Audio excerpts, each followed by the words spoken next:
C'est ça. Donc, moi, ben c'est ça, c'est une nouvelle ère. C'est sûr, c'est la première rencontre. Tout est nouveau, tout est beau. On va voir si ça va durer 4 ans. Ça devrait, parce que je pense qu'on a tous le cœur à la bonne place, puis on a tous l'intérêt à cœur des citoyens. Donc, je pense que 2, 3 réunions, on aurait de la cravate et je pense qu'il y a des gens qui vont être capables de parler ensemble, puis ça, c'est important. Au niveau des comités, bon, j'ai des nouveaux comités, je suis content, quoique j'avais demandé le comité des Montgolfières, puis ça ne m'a pas été donné. En tout cas, il faudrait qu'on regarde ça, j'en reparlerai peut-être, Monsieur le maire. Moi, je suis un petit peu une déception là-dessus parce que j'ai analysé ça beaucoup, j'étais présent et j'aurais aimé faire partie de ce comité-là, mais je ne désespère pas, peut-être un jour le serai-je.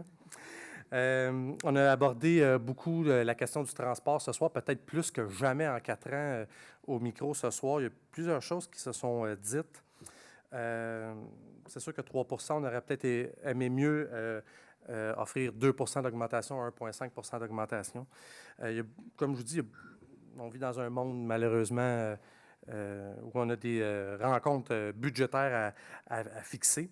Ce que je peux dire, c'est que dans les derniers budgets fédéraux provinciaux, il y a des allègements fiscaux qu'on peut demander. Il faut conserver ces titres de transport et on a des allègements fiscaux.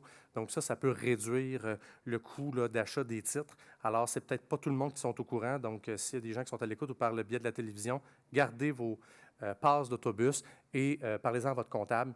Vous avez des allègements fiscaux qui sont associés à ça. Monsieur Smerekov, il y a des données que j'aimerais regarder plus en détail, comme vous avez dit que le transport urbain était gratuit à Chambly. Ça, je n'étais pas au courant, je vais me renseigner là-dessus. Je ne sais pas comment ils font pour arriver s'ils ne cherchent pas avec le citoyen. En tout cas, on aura l'occasion de s'en reparler. Je veux aussi vous avez émis le souhait qu'on soit plus transparent au niveau du budget des transports. On le fera, ça c'est garanti. Vous pourrez venir me voir, on se fixera un rendez-vous. M. Fecteau a dit qu'on voulait être plus transparent, plus ouvert. Donc, je ne sais pas si on va avoir des citoyens qui vont être membres du comité des transports pour venir garder les données. Ça, en tout cas, je ne veux pas m'avancer là-dessus, mais on pourra regarder ça.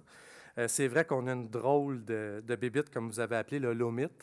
Mais c'est 100 fois mieux que l'AMT, où on partage les déficits éventuels, où il faut mettre 30 $ par plaque d'immatriculation, il faut ajouter des sous sur la consommation d'essence. Donc, ça, c'est à regarder aussi. Moi, j'aime mieux faire partie de NOMIT que de l'AMT.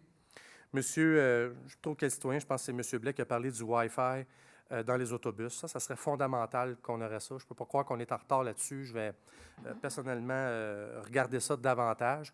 Ça l'est entre Sherbrooke aussi et Montréal. Ces autobus-là sont pleines, puis c'est ça qu'on voit sur les autobus. Le Wi-Fi, on est en 2013, bientôt 2014. Il faut se mettre à la nouvelle page de la technologie, c'est bien important. Excellente suggestion. Ça n'a pas de sens que ça prenne 30 minutes non plus de partir de Saint-Luc pour aller au cégep. Tout va être regardé. De toute façon, on en a parlé en masse. Deuxième point, ou troisième point, on a été, je pense, un peu tous conseillers municipaux ici, coordonnés, mal chaussés.